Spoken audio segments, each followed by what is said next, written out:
Το Σύνταγμα ζητούν να έχουν περισσότερο λόγο και ρόλο στα τεκτενόμενα και όχι απλά να είναι η ψήφος τους μια λευκή επιταγή για 4 χρόνια. Εμείς θα μιλήσουμε τώρα για μια περίπτωση πολιτών οι οποίοι πήραν στα χέρια τους το κοινοτικό ασύρματο δίκτυο. Το φτιάξανε ξεκινώντας από την Ελασσόνα.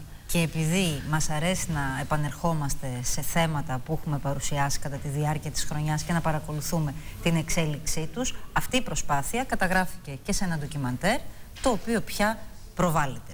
Λοιπόν, για όλη αυτή την προσπάθεια, πώς μπορεί να συνδέεται με το Σύνταγμα και το τι γίνεται στην Ελασσόνα, στα χωριά και με αγροτική οικονομία και με το ντοκιμαντέρ, θα τα συζητήσουμε όλα αυτά με τους καλεσμένους μας. Ξεκινάω από το Γιώργο Κλισιάρη, μέλος και διαχειριστής του sarandaporo.gr. Καλημέρα σας. Καλημέρα.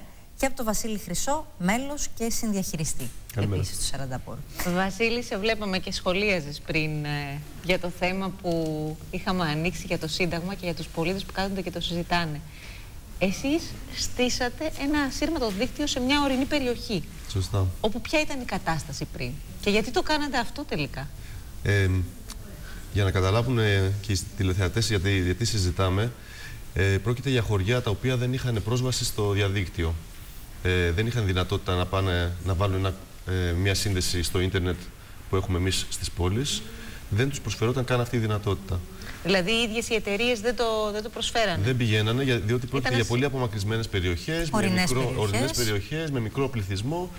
Πιθανά δεν συμφέρει οικονομικά για να γίνει αυτό το πράγμα.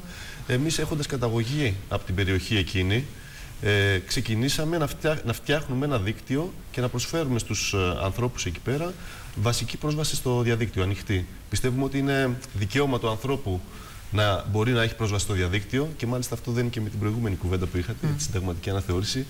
Θα μας άρεσε πάρα πολύ να βλέπαμε μια διάταξη που να λέει ότι είναι βασικό ανθρώπινο δικαίωμα να μπορεί ο άνθρωπος να έχει πρόσβαση στο διαδίκτυο. Όπως είναι και για την ενημέρωση και για την πληροφόρηση. Ακριβώς, αλλά και για τη συμμετοχή του πολίτη σε βασικές υπηρεσίες που τους παρέχει το κράτος αυτή τη στιγμή και στις οποίες δεν μπορούν να έχουν πρόσβαση πολλοί άνθρωποι που δεν έχουν διαδίκτυο αυτή τη στιγμή. Μιλάμε για παράδειγμα TaxisNet. Το TaxisNet ή την απλή την καθημερινή τη συνταγογράφηση. Δεν μπορούσαν οι γιατροί να συνταγογραφήσουν φάρμακα. Και πλέον χρησιμοποιούν το δικό μας το δίκτυο και κάνουν αυτή τη δουλειά.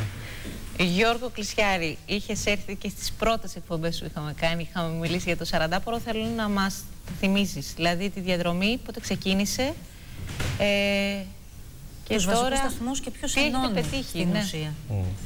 Η προσπάθειά μας ξεκίνησε το 2010 όταν υπήρξε η ιδέα ανθρώπων που έχουμε καταγωγή από το Sarandaporo, αρχικά να φτιάξουμε μια ιστοσελίδα για το χωριό μας και έτσι να είναι η αφορμή να ξαναβρεθούμε πάλι μεταξύ μας και να κάνουμε και εκδηλώσεις στο Sarandaporo, αλλά ταυτόχρονα να προβάλλουμε και το χωριό μας και την περιοχή μας. Εσείς δεν μένετε μόνιμα εκεί?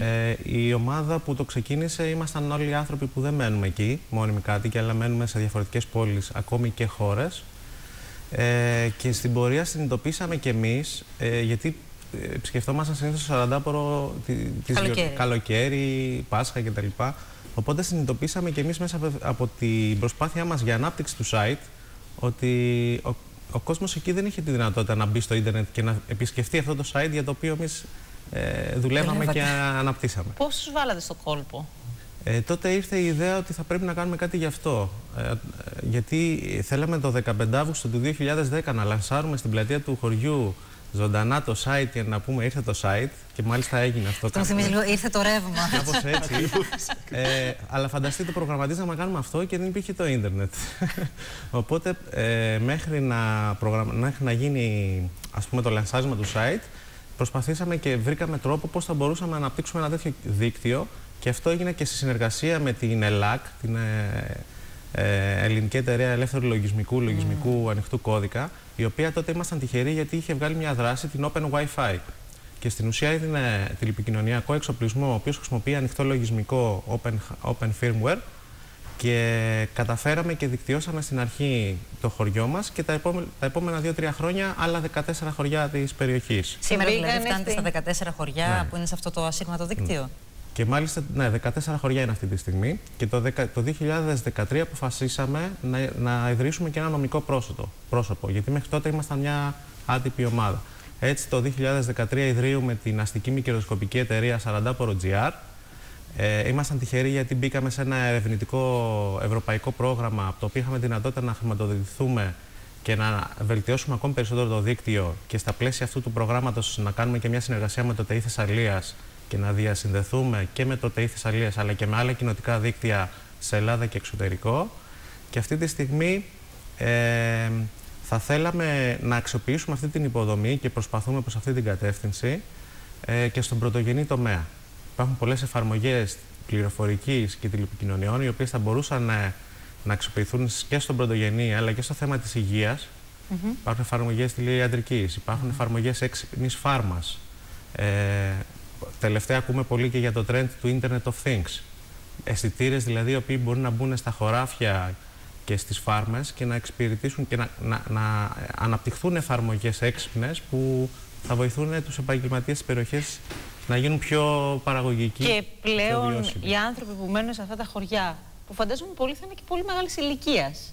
Και για να το κάνουμε και σαφές, ένα κοινοτικό ασύρματο δίκτυο σημαίνει πως τους κάνετε συνενόχους και συνεργάτες. Δηλαδή, μπορεί να είναι ο παππούς ο οποίος μετέφερε το σήμα. Ακριβώς. Από το δικό του το σπίτι. Οι παππούδες, όπως λες, μάθανε τον εξοπλισμό από το αποτέλεσμά του. Δηλαδή, μας λέγανε, ελάτε να βάλετε το ρούτερ στο σπίτι του γιατρού, στο γραφείο του γιατρού. Γιατί ξέραν ότι αν έχει ρούτερ, ο γιατρός θα μπορεί να συνταγογραφεί. Και άρα δεθήκανε πάρα πολύ με αυτή την τεχνολογία. Οι άνθρωποι μας δώσανε τις ταράτσες των σπιτιών τους για να πάμε να βάλουμε τον εξοπλισμό που χρειάζεται για να στηθεί όλη αυτή η υποδομή. Και έχει σημασία να πούμε εδώ πέρα ότι πρόκειται για μια υποδομή που έχει φτιαχτεί από πολίτες, διαχειρίζεται από τους ίδιους τους πολίτες και μπορεί και λύνει ένα πρόβλημα το οποίο χρονίζει σε πάρα πολλά χωριά στην Ελλάδα, αλλά όχι μόνο στην Ελλάδα.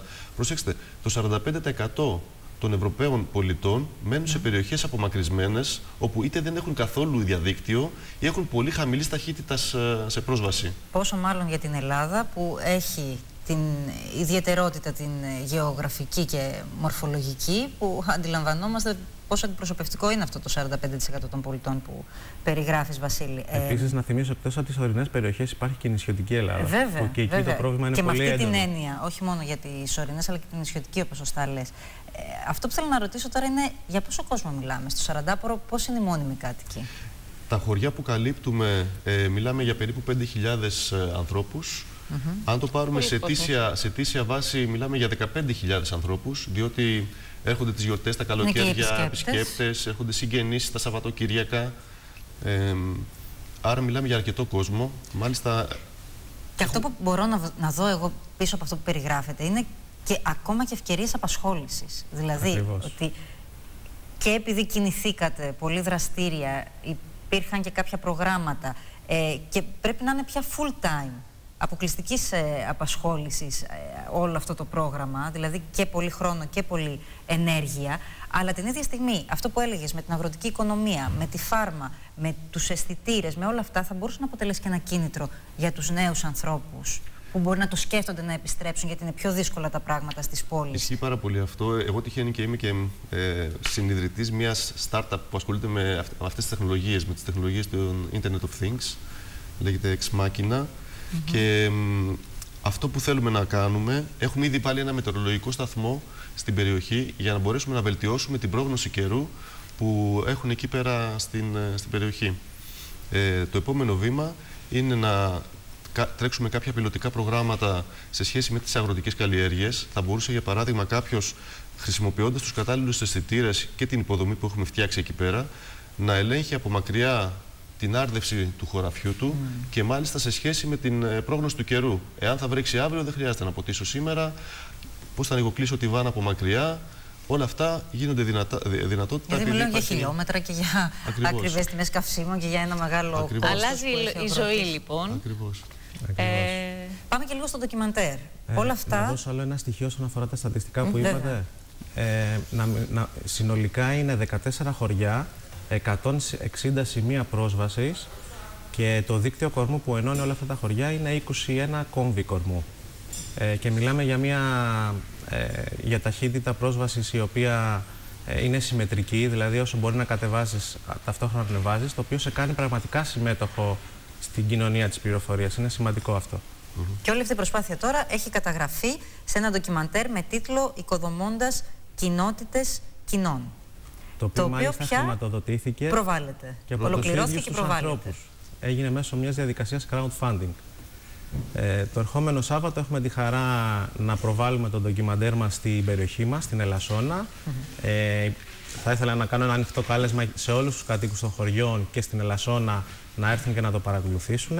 Θα γίνει στην αίθουσα Φαρμάκη στην Ελασσόνα μετά τις 6 το απόγευμα και θα ακολουθήσει, θα προηγηθούν κάποιες παρουσιάσεις όλων αυτών των συνεργατών μας και των εφαρμογών που μπορεί να υπάρξουν πάνω στο δίκτυο.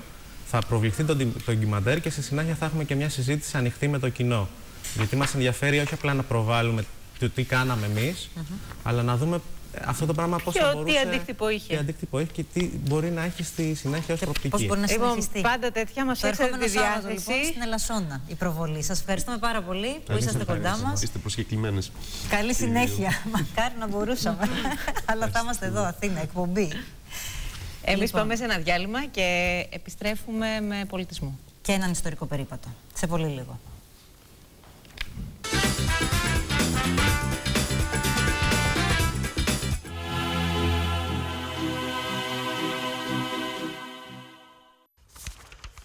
Πρέπει να αυξήσουμε κι άλλο την τηλεθέαση.